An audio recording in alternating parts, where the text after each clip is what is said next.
Assalamualaikum warahmatullahi wabarakatuh. Perkenalkan saya Pemala Dewi Abbas dengan NIM 451419051, kelas B Pendidikan Geografi angkatan 2019. Baik, di sini saya akan menjelaskan mengenai jenis-jenis dan model-model penelitian tindakan kelas.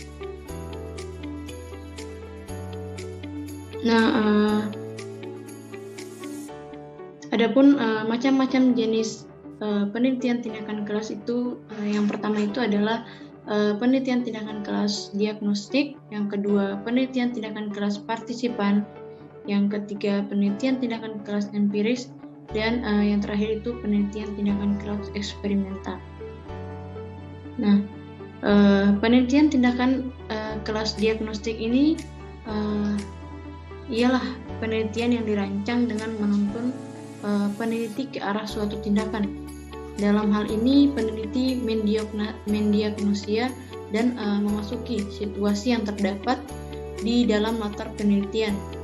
Nah, sebagai contohnya itu, apabila peneliti berupaya menangani perselisihan, pertengkaran, konflik yang dilakukan antar siswa yang terdapat di suatu kelas atau suatu sekolah.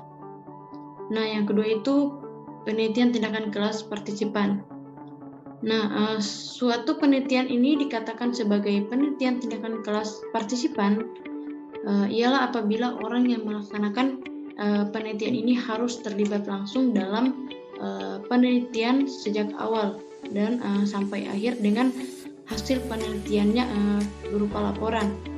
Nah, dengan demikian sejak perencanaan penelitian ini, peneliti ini senantiasa terlibat, dan selanjutnya ini peneliti memantau, mencatat, dan mengumpulkan data, lalu menganalisa data, serta berakhir dengan melaporkan hasil penelitiannya. Nah, selanjutnya itu penelitian tindakan empiris. Yang dimaksud dengan penelitian tindakan empiris ini ialah apabila peneliti ini berupaya melaksanakan sesuatu tindakan atau aksi dan membukakan apa yang dilakukan dan apa yang terjadi selama aksi berlangsung. Pada prinsipnya ini, proses penelitiannya ini berkenan dengan menyimpan catatan dan mengumpulkan pengalaman peneliti dalam pekerjaan sehari-hari. Nah, selanjutnya yaitu penelitian eksperimental.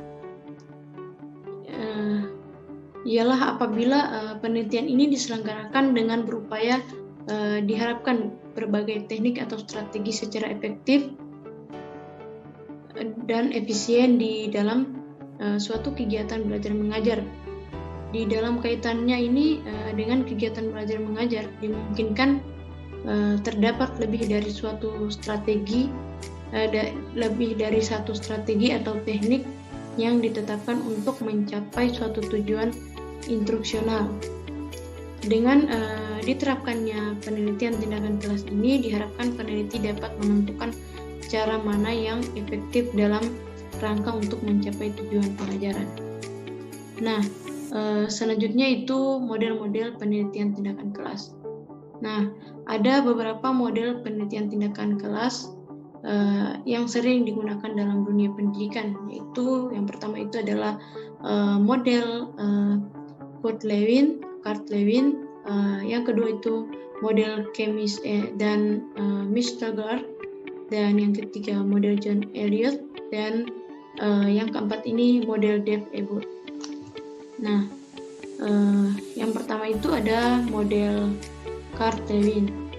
Model PTK model Kurt-Lewin ini menggambarkan penelitian tindakan sebagai suatu proses spiral yang meliputi perencanaan, pelaksanaan, pengamatan, dan refleksi. Nah, penelitian tindakan kelas ini dalam satu siklus terdiri dari 4 rangka, yaitu perencanaan atau planning, aksi atau tindakan atau acting, observasi, dan yang terakhir itu refleksi.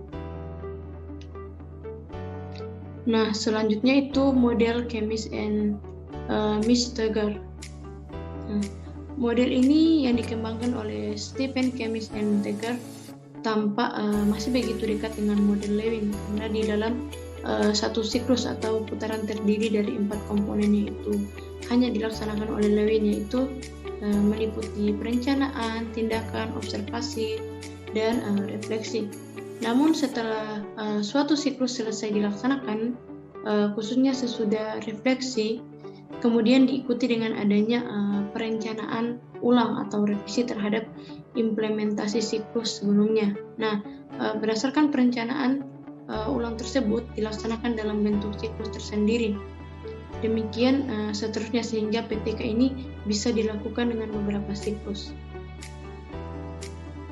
Nah, model PTK model kemis ini pada hakikatnya berupa perangkat-perangkat atau untayan-untayan dengan satu perangkat terdiri dari 4 tahap, yaitu perencanaan, tindakan, pengamatan, dan refleksi. Dan keempat tahap ini merupakan satu kesatuan dalam siklus. Nah, model yang ketiga itu dari model John Elliott.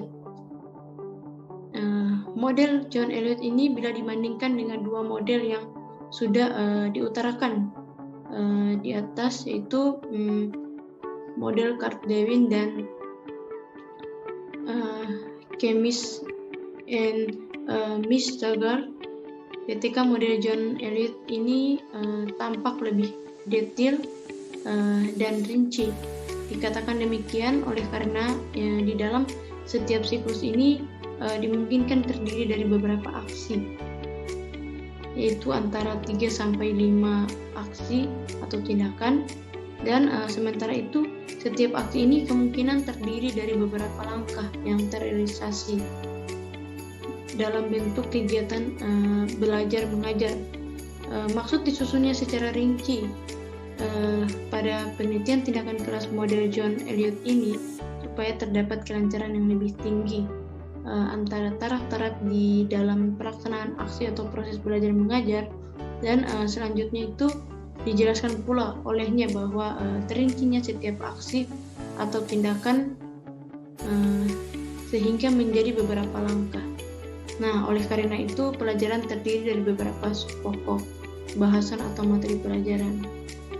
Dan di dalam kenyataan praktik di lapangan, setiap pokok bahasan ini biasanya tidak dapat diselesaikan dalam satu langkah, tetapi akan diselesaikan dalam beberapa rupa. Itulah yang menyebabkan John Elliott ini menyusun model PTK yang berbeda secara skematis dengan kedua model sebelumnya. Nah, yang terakhir yaitu model Dave-Ebot. Nah, model Dave-Ebot ini menurut Dave, model-model PTK yang ada seperti yang diperkenalkan oleh Elliott, Kemis, and Teger dipandang sudah cukup bagus. Tetapi di dalam model-model tersebut masih ada beberapa hal atau bagian yang belum tepat dan perlu adanya pembenahan. Pada dasarnya Ebot ini setuju dengan gagasan-gagasan yang diutarakan Kemis dan Elliott, tetapi tidak sependapat dengan mengenai beberapa interpretasi Elliott mengenai karya Kemis. Ebot mengatakan bahwa untuk spiral yang dilakukan oleh Kemis dan Mistagar ini bukan merupakan cara yang terbaik untuk menggambarkan proses refleksi aksi atau action. Nah, berdasarkan beberapa model penelitian di atas, yang paling sering dipakai dalam dunia pendidikan itu adalah model penelitian tindakan kelas yang dikemukakan oleh John Elliott. PTK model Elliott ini lebih mudah dipahami dalam pelaksanaannya dengan menekankan pada model spiral yang diawali dengan perencanaan, pelaksanaan, observasi, dan refleksi. Dan tahapan yang dilakukan oleh penelitian tindakan kelas ini terdiri dari 4 tahap, yaitu perencanaan, pelaksanaan, observasi, dan refleksi. Dan keempat tahap ini merupakan bagian yang tidak bisa dihilangkan dalam penelitian tindakan kelas. Nah, Itulah pemaparan materi dari saya. Lebih dan kurangnya saya mohon maaf. Billahi taufiq wal hidayah. Wassalamualaikum warahmatullahi wabarakatuh.